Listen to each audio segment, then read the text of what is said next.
Oui, on va écouter pour finir cette émission en guise de conclusion un poème. Bon, le livre est écrit en prose, mais il y a quand même un petit morceau de poésie. Il y a un petit morceau de poésie qui est un clin d'œil aussi au prochain EP qu'on sort en octobre, puisqu'il s'agit d'un texte qu'on retrouvera dans l'EP, un texte qui s'appelle Le vent des silences. La nuit touche enfin à sa fin. La nuit atteint son but. Elle s'ouvre en deux, tel un livre.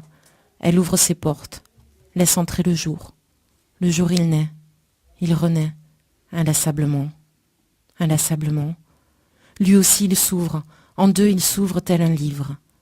Il laisse entrer la lumière. La lumière grandit, encore, toujours. La lumière s'enorgueillit, encore, toujours. Sa fierté éclaire, son orgueil éblouit, il fait mal aux yeux. Alors on les cache, nos yeux, on les protège.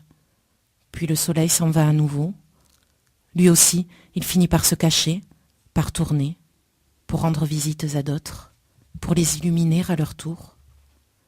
Puis la nuit à nouveau fait son entrée, en douceur, en chaleur. La nuit fait naître à nouveau les sourires, les humeurs festives et naïves, fébriles. Juste avant que les ténèbres du sommeil ressurgissent, encore elles. Les douleurs en sourdine se réveillent, rongent toujours et encore nos sorts, nos morts, nos sorcières amères, nos mères, nos sorcières amères, nos misères.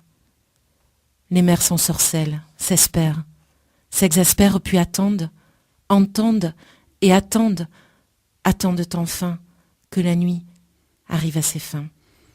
Un extrait du livre Je ne reviendrai pas de la gardienne.